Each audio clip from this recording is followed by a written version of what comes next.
Welcome to Lynn Cullen Live, talk radio without the static. Email your questions and comments to lynn at pghcitypaper.com. And now your host, Lynn Cullen. And welcome to Lynn Cullen, Still Alive. It's February 4th, and we've got a guest today, I hope. Bill, are you there? I am here. Okay, Can you hear good. me? Yes. And can you hear me? Yep. Just okay. We're good to go. Let me give you a proper introduction. I'll do it off the dust jacket. William Ian Miller is the Thomas G. Long Professor of Law. Who the hell is Thomas G. Long? somebody who funded the chair. I don't know who it is. You really don't know who it is? You do too. He was an alum who died 8,000 years ago. I don't know. Okay, so you got his chair. Yeah. Okay. Anyway, he's at the University of Michigan. He teaches law. He's also been a visiting professor at a number of places: Yale, Harvard, University of Chicago, University of Bergen, University of Tel Aviv. Visiting professor. It's sort of like a traveling salesman. Well, yeah, right. Exactly. It's a traveling audition show. I mean, they look you over, you look them over, or they just want you to come and teach what crazy thing you do because they want, somebody to do Icelandic sagas and blood feuds.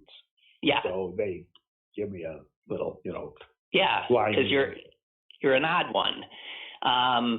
And he is the author of umpteen books. Have you kept count? Yeah, I count, but I keep forgetting. At my age, it's hard to remember anything. I think this is number 12.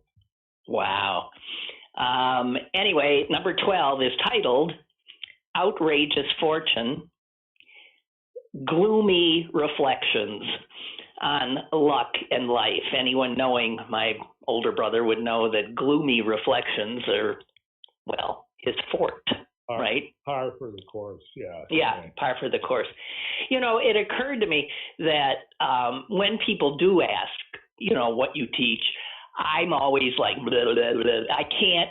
And it made me realize just this morning that it's not unlike our father, who, when I was a kid and filling out some form and it said father's occupation, I really didn't know what to say. I didn't know what you called what he was. I mean, when he was a furniture salesman, I could do that, but then he left that. And when he was a real estate developer, a little kid, I once about when my kids were little, I was asked to go in like the second grade and tell the little kids what I did. Yeah. And of course, they're bored out of their mind. I say I study old people, like old dead Vikings, and they didn't know that was before the Viking craze. And they're just like rolling their eyes. But boy, when the kid's dad, who was a fireman, came in, then the kids were all excited. And of course, you realize that the kids are right. That's right. The fireman is more important than you. Yeah, well, it's more important. It's more exciting. Well, that's true. That's crazily lost in these old books or old manuscripts that I have. I mean, it's exciting for me, but nobody else can identify with it. And here I got a job in a law school teaching old medieval stuff. I mean, I taught a course in property, but God knows, my dad would just, with horror, say, "But you never understood anything." My dad was in property, made his living with property. He said, "But you don't know anything about the business. You don't know anything about property." That's true. That was, of course, exactly right. Yeah. Right. So I've never been able to really explain how somebody with your strange, passion for odd knowledge, to most of us it seems odd, would have gotten a job at a law school, but you did. You could say, I don't know how. Is outrageous fortune. Bill, it's dumb luck. And that, dumb luck. Yeah, and that brings us to the first chapter of your of this book, which is about luck. And I was thinking, you sort of surprised me when I was reading it, because you say right at the beginning that, luck, luck is not always good, and I think it isn't. I mean, that was my initial reaction, because, you wish people good luck. You say, wish me luck. We push good in front. Actually, without an adjective, we supply good. We think luck means good luck, but of course we know that there's that luck goes in two directions, right? Yeah, but we forget that. And of course, we'll get to this later, but it's often a zero-sum situation, so that my good luck means it's bad luck for somebody else. Why is that? Why does it always have to be a balance like that? What do you mean? Well, hell, the Tampa Bay Buccaneers' good luck was my bad luck, and the Packers' bad luck. It's just that a lot of the situations in our lives are set up that way. We seem to like it to be set up that way. Don't think that there's an ever-expanding pie of good luck. I made a joke at a graduation speech when I was saying, goodbye to the graduates. I said, I'm going to wish you all good luck, but of course, there ain't enough to go around. That's right.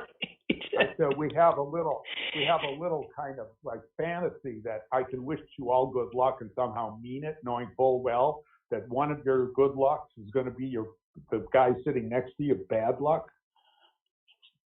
Wow. How do we rank everything? Nino, remember when we were talking about, I got a little passage in this book about that everybody remembers from their childhood. The game, the horrific nightmare. Oh, Bill, it's my nightmare game too, and I'm wondering if I got that from you. And musical chairs, I've been using it about getting a COVID vaccine, right? Musical chairs, man. Yeah. Do you remember I hated when you were 7 years old?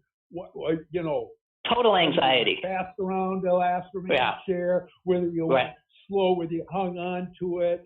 And of course, what you didn't figure out until you were a grown-up and you were the one in charge of the music, that you rigged it, that you pulled the plug on the music when the kid you wanted to win was sitting right in front of the chair.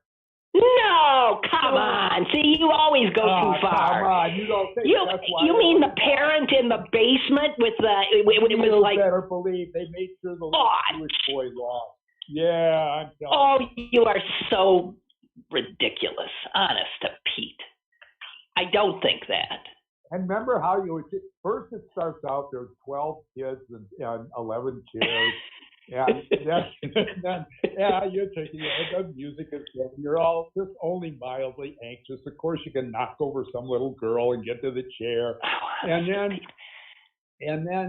it gets down, each time one kid gets removed and one chair gets removed, the stakes get a little higher. Oh, yeah. Get more anxious. And I wonder if they allow, in this our touchy-feely age now, if they allow musical chairs to be played at birthday parties. They now have to give every kid a present. Do you remember what torture it was going to another kid's birthday party and how bitterly jealous you were of the gifts they were getting? Listen, but it's like fairy tales. They're horrific. I mean, so much of the way we introduce a child to life, right, is from these frightening fairy tales, right? And then these horrible games. Yeah, did I ever send you this online Icelandic Icelandic lullabies? No, people, God. If you're listening, just Google Icelandic lullabies. It's brutal, huh? They sing to their little kids. There's a face in the window going to come and get you. Yeah. Well, but it's also like when I see these little kids, little Christian children, because we didn't do it, kneeling before their next to their beds, saying their prayers, and saying, if I should die before I wake. I mean, I'm saying, to me, if I'm really thinking, realizing what I'm saying, I ain't going to sleep a wink. Well, but those prayers were made up when infant mortality or youthful mortality was, so a couple has 8 kids and 3 of them make it to adulthood. Right. It'd be lucky to get half of them through. And so death was an omnipresence. Just only in the last 120 years has that ceased to be the case. So I could never understand. Now, this is in the book, the phenomenon of baby showers. That's counting a chicken before it's ass. A baby shower, That's right. Don't celebrate. Yeah, that's right. asking the gods to zap the kid. And you don't ever do, you don't do that. And they wouldn't have done that in the old ages, because they knew that the gods would kill your kid if you dared presume that the kid was going to be born live or make it through the first year. Okay, now you're talking about these. Lazy about this stuff, You're talking about these angry gods. What I find interesting, I'm sorry, I'm yelling over you. What I find interesting is that secularists, like non-religious people, still kind of play this kind of anxious game with the powers that be up there.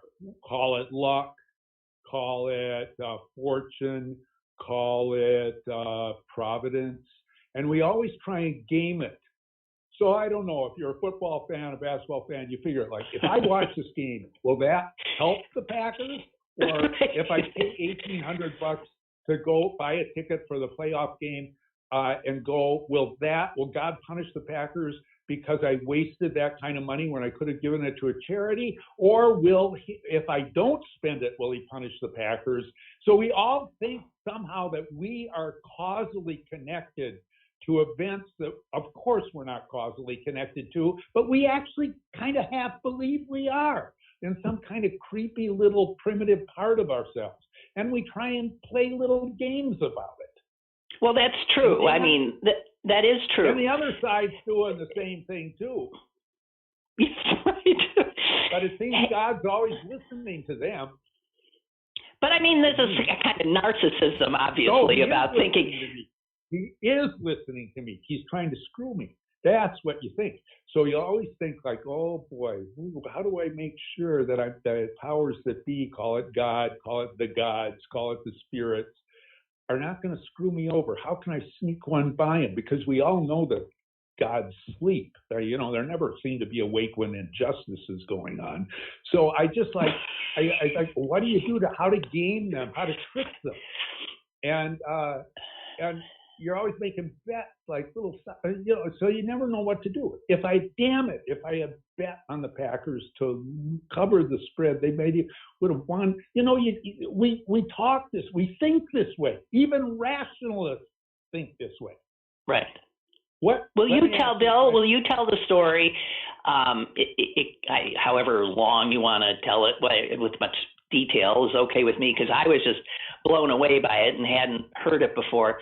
But it speaks to what you're talking about. And this is Herodotus's story of Polycrates. Oh, yeah. I heard of Herodotus, but Polycrates I never heard of. But Polycrates is a tyrant of a city in Samos.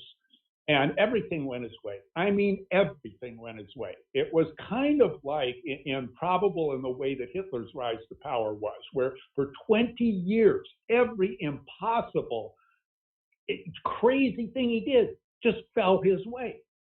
He began to think he was a genius, not that the gods were just asleep, and eventually they woke up. Polycrates had a friend, Pharaoh, the king of Egypt. And the king of Egypt said, look, the gods are going to get you. Everything just goes too well for you. And there's going to be a payback. We all know that there's a payback for good things. And so you better, I suggest you just find the thing that means the most to you, that you value the most, and just throw it away. So Polycrates thinks that's a good idea. You got to kind of, because everybody believes that what goes around comes around, that all your good luck's going to have to be paid for. So he finds this beautiful signet ring of his that he values more than anything. He has people take him out to sea, and he throws it overboard. Well, you can. He figures he's in the clear then, right? He's made this sacrifice because he sacrificed something to even up the balance of good and bad so that the gods will not even it up on their own. Yeah. So sure enough, a fisherman catches a fish, a big fish. He says it's too good, it's too wonderful a fish to take to market. So he brings it to the Lord, Polycrates. And his kitchen people, he says to the kitchen, we'll take it and cook it up. And so they're slicing up the fish, and they find, whoa, this signet ring is too overboard.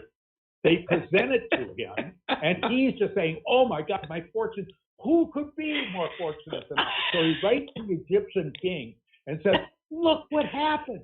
And the Egyptian king says, I forgo my friendship with you. I don't want to have anything to do with you. You're finished.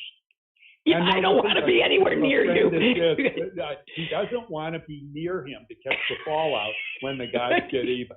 He doesn't want to be taken down as collateral damage for guilt by association. And sure enough, Herodotus says he died in a way too horrible to even recount. But and since Herodotus does recount horrible deaths, you're left to your imagination. But then the question is a lifetime of everything going your way paid for by one horrific death? And, we all have this account of thinking, like, do things balance out? So Christian heaven is an invention, or maybe true if you believe that, to balance out for the crap that's always happening to your average Schlemiel, and that if he's good, he'll get eternal rewards in heaven, and where there'll finally be an evening out in an afterlife. Because you have to die, and you'll, But they fudge the calculus. So anytime like the monks in the Middle Ages had some guy who was beating up their peasants and taking their cows and stuff like that, they prayed to their saint to have this guy zapped. And so the guy goes living a happy life for another 20 years and then eventually dies of some disease that takes us all out. And the monks say, see, God took him out. The saint, the saint just took him out. Glory, yeah, the accounts are even. So they just make death then the ultimate payback.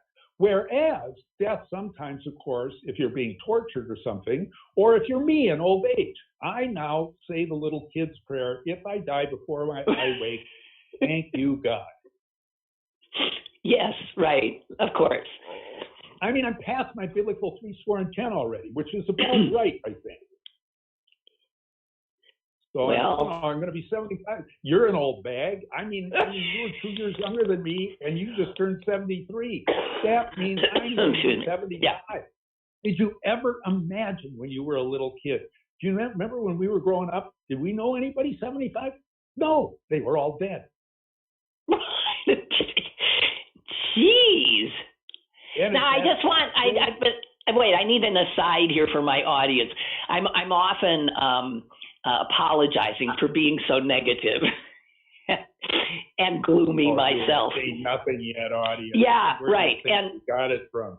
Yeah, exactly. This is Exhibit A, because I was born just 20 months after him, and he had a huge impact on my life. So I blame you for my dark. I was the only beloved child, and then she came along and was the favorite. I was not. I was abandoned. They put me out. They put me out on an ice floe. You are so full of it, honest to Pete. Oh God! We had a happy, cheerful mother, 98, who's hot-tempered, but that the temper itself is a sign of her lively love of life. I mean, she just everything engages her. And our dad was morose and depressive. And we more inherited this view. He always thought, I say in the book, in the opening, right. he was of such a disposition that on a beautiful summer day with those fluffy cumulus clouds going by, he saw them as ranks of goose-stepping Nazis in a Nuremberg rally.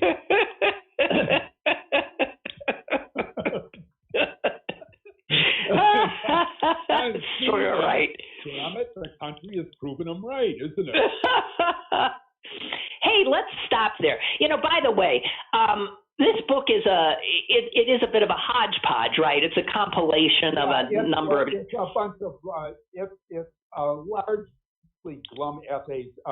Some of them related to each other. Some of them real two of them quite scholarly, but the best ones. I mean, really interesting. One on the Last Supper, and well, I do recommend that to serious Christians. Yeah, I guess serious. They are serious. A lot of the chapters are somewhat tongue in cheek. The one on the Last Supper, the one on message bearing, on mostly on Bible and ancient world. Right. In a world where killing the messenger bearing bad tidings is a reality. But you also said that killing the messenger of good tidings was often done. Yep, because why not? Why though? I don't get that. Because messengers are always suspicious, because if you send one to a court, he's also a spy. Even if he doesn't want to be a spy, he is a spy because he's seeing things, and when you send him back, he will be queried on what he saw. Yeah. So, and also if he's bearing good tidings, he might not be telling the truth. He's probably a liar because he knows if he's bearing bad tidings, he'll get killed. So it's in his self-interest to fudge the message into one that's favorable. So you cannot trust the favorable message. I suppose that this is partly why Jesus was not accepted by the Jews, because he claimed he was bearing good news. And the prophet Jeremiah says that a prophet who tells you what you want to hear, good things, is not a prophet. Is a false prophet. Right. I wanted to get to that. I'm glad you brought that up. Yeah, right. Because a prophet's self-interest then overrides what really the message should be. Jeremiah says, the only way you can tell a prophet bearing good news is a true prophet is you have to wait and see if the news comes true. If it's bad news, then you can believe him. Because of course he's telling you bad news knowing that he runs a high risk of getting whacked for telling it. Jeremiah got beaten up and put in prison. He was not constantly telling bad news. So, there's a tricky thing about the role the prophet's got to play. And I suspect Jesus then proves that he was the real thing by willing his sacrifice, by dying for it, and showing that he's willing to take what a true prophet would have coming to him. So he's playing in a world in which bearing a message bears all kinds of meanings that are outside the text.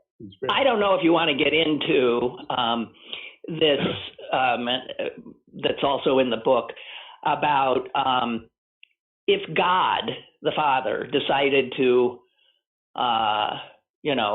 come down to earth, incarnate, right? Why would he have chosen a Jew? A little nebbishy Jew. Yeah, right. So, I mean, God wants to be on earth. Why would he come as this Jew as opposed to, Caesar? If he comes as I say, if he comes as Alexander the Great, or if he comes as Julius Caesar, or if he comes as Socrates, what human being can identify with that kind of grandeur? So you come at low working class guy. And that to God, coming down to that, shows that God is really humiliating himself, really making a gift to enflesh himself that way. So that is God's grace to come down as a low status person rather than, Alexander. And so but you said God spoke in Hebrew. So, so he ain't coming down as a French, God knows what, peasant. No. So, I mean, I assume that this is largely what's behind a lot of the absolute irrevocability and adamantine permanence of anti-Semitism. That God shows these little stunky yids to learn that's the language he spoke in. Yeah? Every text of God's word is a translation from the Hebrew. Who knows if the translation is right? There's a lot of Hebrew words that don't quite translate into Greek or translate into Latin or translate into English. and you have to use close calls, that kind of approximate the word. Battles are fought over these translations. And then, like the Old Testament is pretty, there's not a lot of textual problems with the Old Testament, but with the new one, geez, there's hundreds of manuscripts with very different readings. And depending on which manuscript you choose, you're siding with one Protestant sect against the Catholics, or the Catholics against another Protestant sect, or another heresy, or whatever. I mean, this is all very interesting stuff. The history of religion is really fantastically interesting stuff.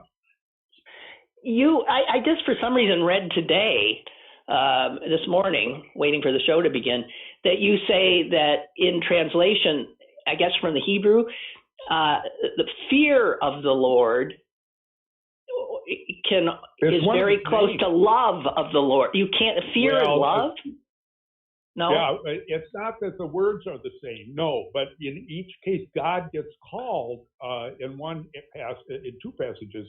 The fear of Isaac in one, and another, I think, the fear of Jacob, and that's what his name is. The fear of something, and try and think of how actually the love or fear of a person that's all powerful above you must necessarily share big hunks of overlap.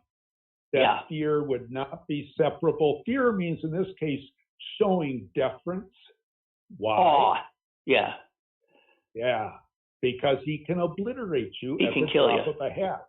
So when you love somebody like that, it's an act of propitiation. You're trying to keep him. I'm watching my two little grandkids now, both under a year, laugh hysterically when their dad or mom do something like blah, blah, blah, blah, blah, blah, in front of them. And the laughter is so clearly a bit of amusement, but also a bit of terror, and that the laughter is meant to ward off the terror. So how do you keep a guy who can zap you at the drop of a hat happy? Well, you praise him, praise him, praise him. You think he wants to be praised all the time. Praise him, praise him, praise him. Don't have any other false gods before him. You better do this, better do that. And I always think, with this very good life I've had, very, very good life, I still think it's all a setup. It's a setup. That's what the book is largely on. Let me ask your audience and you this question. What makes you more nervous? I won't get 100% agreement on this. What makes you a little more have the heebie-jeebies? A run of good luck, an incredible run of good luck, or a run of bad luck? Which one makes you just a little bit more nervous? The good luck run. I bet it's a good luck. You bet, because the other it's gonna stop. Yeah. With the bad luck, you either say, "Yeah, this is what life. It's just life. Shit happens." Notice that we have a saying for that. We have saying, "Shit happens." It's just fatalism of, "Yep, that's what life is." But we don't have a saying for good stuff happening that involves a body part or an excrescence. We don't have a say, dandruff happens. You can't think of a body thing that happens that's good. Sweat really? Happens. I'm thinking. Muscle tone happens. We don't have, even the good things. Milk happens, muscle tone happens. We don't have a saying for that. Hung on by a fingernail.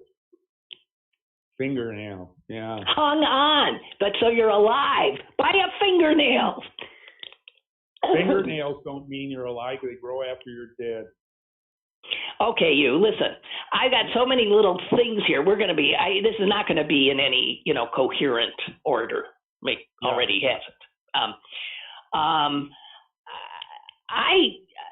I also got this pamphlet that is a lecture you gave at the University of Cambridge, I guess. Yeah. Mm-hmm. And I want to just read this because it just, you live in an intellectual academic world that is, let me just read this. Here's how we started this lecture at Cambridge. It is hardly contentious that formal curses and blessings are prayers. God damn you, no less one than God bless you. And the former probably being the most frequent prayer offered up in English. In other words, you're saying, God damn you is a prayer. It's a prayer, yes. I guess it God is. bless you with. Yeah, you're invoking God to send somebody to hell. It's a prayer. Well, why? How can a prayer then be considered blasphemy? But it's considered blasphemy. How could a prayer be blasphemy? Well, not if the prayer is asking you to send God's enemies to hell. So if a Christian wants God to damn in the Crusades Muslims, or if he asks at Easter to damn the Jew killers of Jesus, he's praying a pious prayer. Depends who you say it to. Okay. If you read the Psalms, at least a third of the Psalms are asking God to humiliate and destroy your enemies. I guess I haven't really read the Psalms. Well, they're amazing. They're powerful poems. They're really sublime, brilliant the literary quality is amazing, but a good third of them are not what you think about, sweet, kindly things. By the waters of Babylon, we sat down and wept. Yea, we wept for Zion. Happy are those who smash your little ones upon the rocks. Jeez. Hey, we have a caller. Bill, yeah. This is like Russian roulette. We have a caller. I don't know who. I don't know what. But here's a caller. Go ahead. Okay. Hi, Lynn. Hi. Hi, big brother. I got a question for you. Bill. I'm talking all this religious stuff. Why do you think, what is with the Old Testament, the New Testament, the King James Bible, why are all these different books? And one other thing I just thought about while you were talking about, people blaming the Jews for killing Jesus. I thought it was the Romans that killed him. They weren't Jews. Yeah, well, okay, there's so much to, I'm not even a biblical scholar. I just kind of try and keep myself up to date reasonably with it.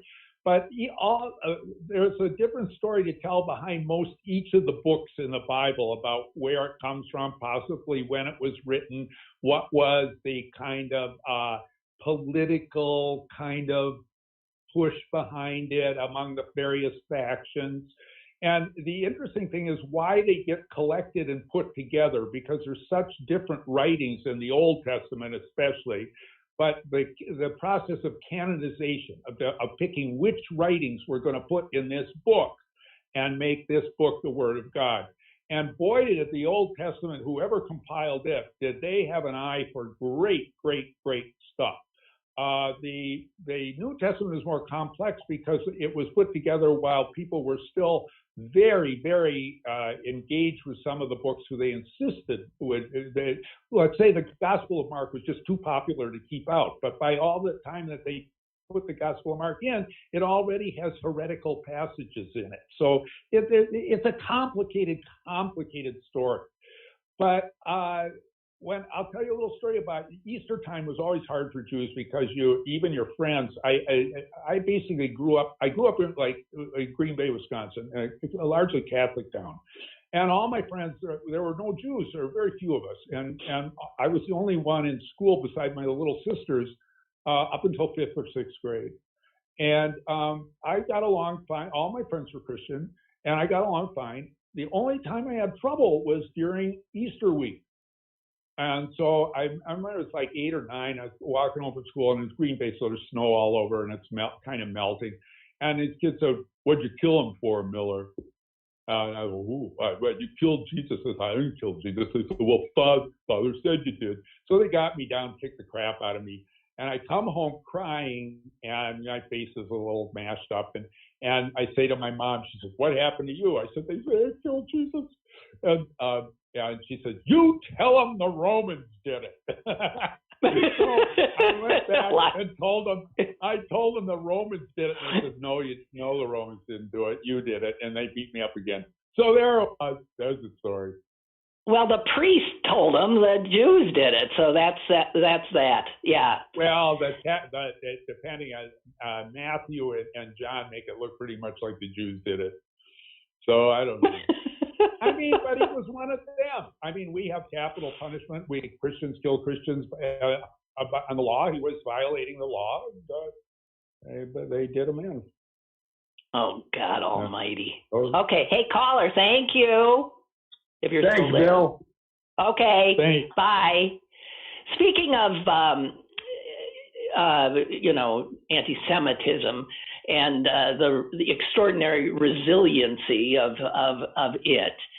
It just never goes there. Yeah. No. There was a little.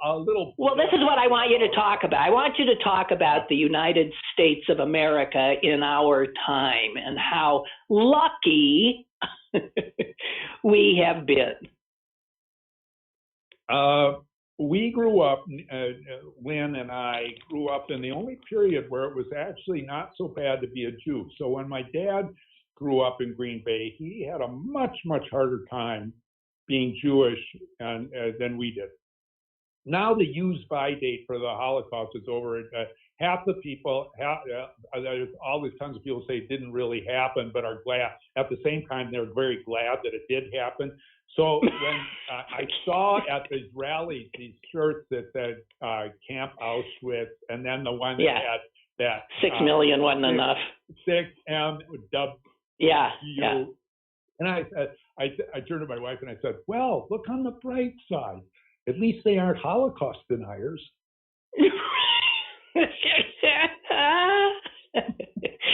But they're celebrating it.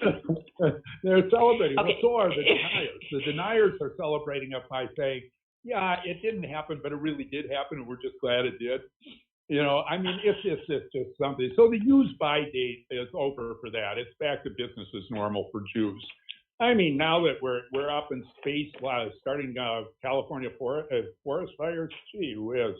I mean, the stuff gets wackier and wackier each time, but it never stops. It just never stops. No, but you point out, and I thought this was really interesting. You say that America was absolutely the promised land for Jews in Best at least much of the 20. Jews have never had a more comfortable. Well, you could argue that they did build in Spain before, early 1400s. Every other place you look at where they had a bit of respite can't match what the United States was from for the last 60 years. So. But there's a reason, you say. There's a reason why Americans didn't have to treat the Jews like other countries did, because they already had a whipping boy. Yep, the blacks. Everybody, American obsession. Well, deep down, even the anti-blackness is partially anti-Semitic because it's like the plot of the Jews to have blacks there to miscegenate with white people. But blacks basically take the heat for every immigrant group that comes in. So they all the other immigrant groups rise up because the blacks are there to enable them to rise up. So at some deep sense, America's deepest inner true self is about a half black. Look at our music. Look at our art. Everything. It is true. Look at what we think is cool. Yeah. Look at the music. Look at what what does America mean largely culturally in the rest of the world? Two things. It means the movies from Hollywood, Jews, and it means our music, the greatest contribution, and that's black. Or it's this weird synergy of black and white playing off each other. So black music in other places is good, but it ain't as great, as sublime as it is in the United States because of the weird. I mean, who wouldn't? And the blacks, it's just I think enable the Jews to have a better life. I mean, God knows. Well, you say this, Bill. Bill, let me just get your words because I wrote them down. It is on the backs of Black Americans that Jews could live less anxiously in America than anywhere else. Not that Black Americans had anything to do with that gift to us, right? Right. I mean, they would gladly prefer that it not be there, right? Of course. Would be their liberation. Now, in Europe, Jews always were the role of the blacks. We were absolute low on the totem pole. Right. And there we could never assimilate, whereas in the United States we could. Hey, I want to, get off. This is so. Although that's being taken away. We clearly can't. I mean, when a third of the people of the country actually believe, I mean, I expect, I always ask, if you want to evaluate a life, I've had a good life. Suppose that the Marjorie Taylor Greene stuff, just takes over, and we do have. The United States, like right now, looks very much like Germany in about 1929, 1930. Right. And so, if scarily, eerily comparable. So, let's just say it ends up like it did. Another thing, just as interrupt myself, our neo-Nazis, our white supremacists, are actually more morally defective than National Socialists before the Holocaust, before 1933 and the Hitler takeover. They were thinking in terms of a nice big pogrom, kill 1,000 Jews. Kill a few Jews, kill a few Jews, yeah. They didn't know. They didn't know what they were letting loose. But our people, our anti-Semites know exactly where it ended up. Wearing their Holocaust shirts and their 6 million enough shirts. Yeah, they want it to happen. No. So if it's possible to be more morally defective than Germans in the 1930s, our guys have done it. Congratulations, our guys. Yeah. Because we can look back and know where this leads, and the Germans couldn't. So suppose I ask this question, not in the book, right? Yeah, I asked this question. Maybe I do in the book. When you're 75, you don't remember anything. Imagine a Jew, well-connected in the arts world, liberated from the ghetto for 2 generations, gets along with other like-minded people, Christian and Jewish, reasonably wealthy, a cultural figure in town, and he has a good life. Let's say his cousins decide the handwriting's on the wall, and they head out in 1931, and they say, "We're getting out of here." And he says, "You weenies, you idiots, you weenies," and they feel a bit cowardly, but they get to the United States and they live.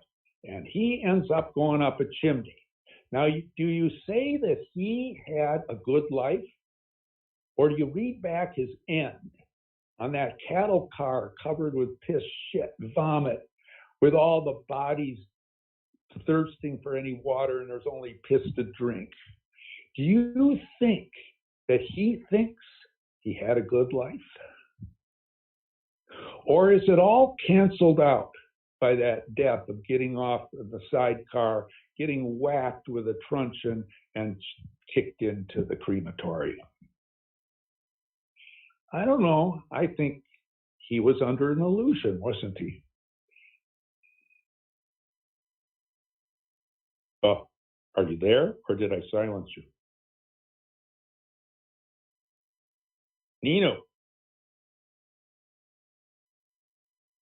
Nino, I'm gone.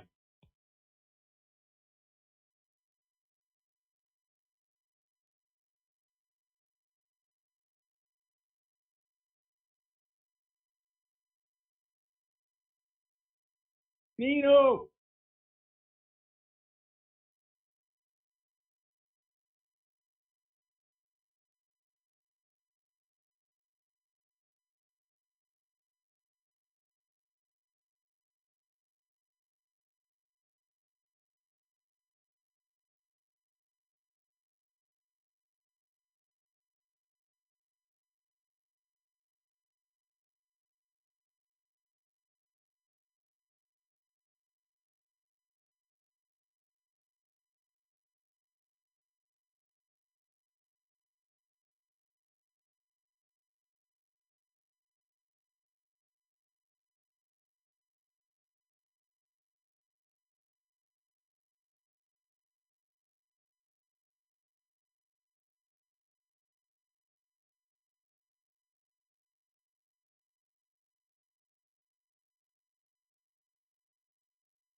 Hello, I'm back.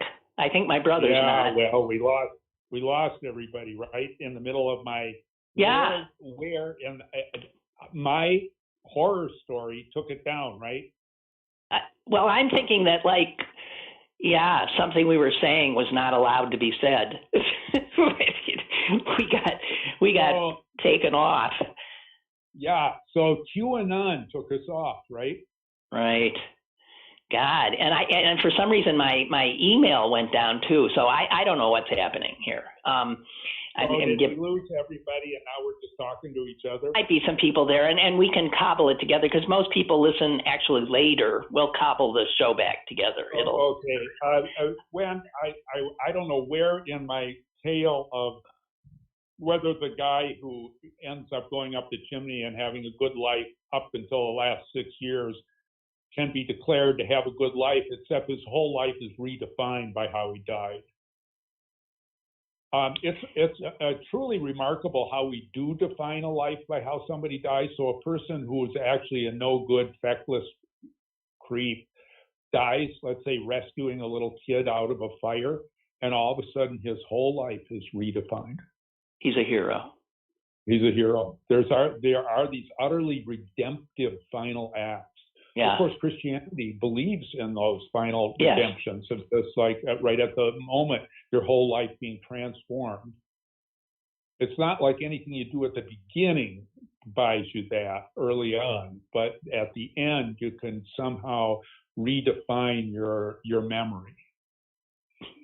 Bill, Brooke has written and says, it seems that your book has arrived, perhaps coincidentally, at a time when so many of us are acting on our anxieties and negative beliefs.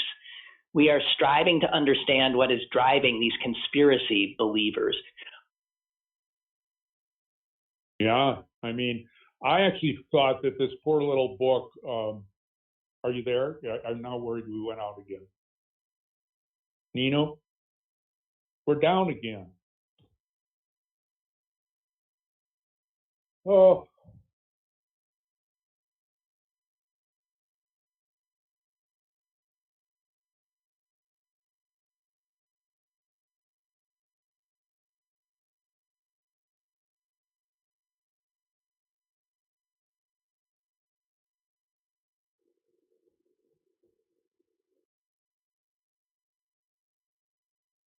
Hello. I'm going to try to keep talking. I'll hang.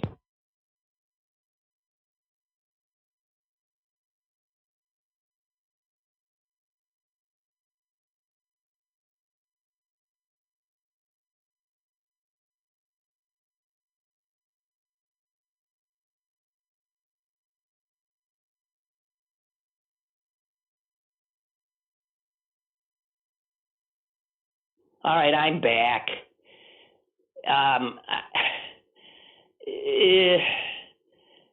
Yeah, I'm going to ask him to call back in, and we'll see if we can do a little more. What the hell is going on? God damn it. So he says, how about having me on tomorrow, and we'll continue. I don't do a show tomorrow. Anyway. Well, we got quite a bit in, but he is, I don't think he's calling back. God. Well, he's a fount of information and strange, and I don't know if you're hearing me. I mean, God damn it. So maybe we just need to call it a day. Amy says I'm on, but and Bill? Yeah, Bill, if this goes down again, I'm finished. And I can't do a show tomorrow because I don't do a show on Fridays. Okay. Yeah, this is, wouldn't you know, this of us going down like this twice now in the midst of my most powerful and moving rhetoric is shows that the book is exactly right. The guys That's right. are out to get me. They've zapped me. They've That's right. screwed with me. They've done it again. That's right. Oh, The gods By the way, Outrageous Fortune is the name of the book. The author, William Ian Miller, Cambridge Press? I don't know, Oxford. No. Oxford University Press. You'll kill it. Now, and it's actually fairly reasonably priced for a University Press book, for an Oxford University Press book. Let me tell you, there's something in it for everyone. There's stuff that's kind of, tongue-in-cheek, kind of ironically entertaining. And then there's some quite serious stuff that's just interesting to know.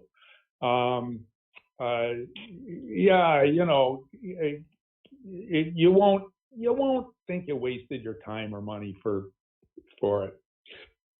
But I don't think so either. Hey, Bill, I noted the other day something that drives me crazy, and I think it's right up your alley, that when people get an honor now or win an award, the first thing they always say is, I am so humbled. And I always think, bull. You're proud. Yeah, but that's, of course you're proud. And there's this long section I have in about humility contests and holiness contests, about when you declare that being humble is the prime virtue, then you have races to see who can be most humble, and then of course you're proud of winning the humility race. You can't escape pride. You even say in the book at one point there's a holiness competition, like among the saints and stuff. Oh yeah, sure. That any student of early Christianity or even any history of religion, there's all kinds of holiness competitions. So saints are competing with each other. People just when you go to church or when you go to the synagogue, isn't there a silent competition going on about who's praying the most prayerfully? Yeah. Who's doing it right? Yeah, you look around saying, in Jewish ceremonies, you're always looking around, did he really say the Amida, or is he just faking it? And there's the people who daven a little too intensely. There's constant competitiveness with regard to who can be the most holy or the most pious. And I mean, it's like in reading clubs, it's who can say the smartest thing about the book. In sewing clubs, it's who can knit the neatest embroidery. You can't escape these competitions. And competitions for virtue. And they're good. It's a good thing that people compete to be who the best cook is or who the most gracious hostess is. Not bad, even though a lot of it is hypocritical. It's still, the deeds are pretty good. Okay. Am I there? I want to get to. Yeah, you are. For a minute. Okay. I want to get to see. Go ahead.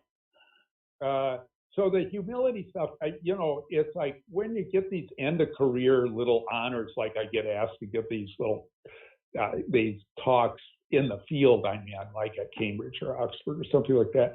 You kind of don't want to. For me, it's always anxiety provoking, because there's people in the audience who really know the field. I mean, they are experts. And they are there to see you think if they can catch you up, making a mistake, screwing up. And so it's highly fraught. The competitiveness never goes away. Never goes away. Or the anxiety about whether you met with acceptance of these people who really know and you respect. So it's yeah. Is that why you think is that why capitalism triumphed over like communism? Because people basically are competitive and not. Yeah, of course. And not. And even in the Soviet regime couldn't get rid of this. You were getting medals for who was the most productive in the factory line, or who gave up most of his status, or they were giving that. It was the same game. Or Jesus is playing the same game. The first will be last, the last will be first. He just changed the scoring system. But there's still a rank ordering. The humble are now first, and can look down on the people who were once prideful. And let me tell you, I tell this story too. Heaven, how do you imagine heaven? This is always something everybody plays with. But the church fathers did, and several of them have the image of what the pleasure, what is the pleasure of the blessed elect in heaven. They have a ringside seat, and it's set up like the Colosseum, watching the tortures of the damned in hell. So what they get to watch is basically a gladiatorial show. And knowing that there, but for the grace of God, literally, go I. But just a heaven independent of being able to compare yourself with the damned is unimaginable. I mean, the joy of it is unimaginable. So it all ends up, balancing out at zero. The joy and the pain, zero. If you're lucky, it's often less than zero. Are you there? Cut out again. Oh, God damn it.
Lynn Cullen Live, Monday through Friday from 10 a.m. to 11 a.m. and archived at pghcitypaper.com.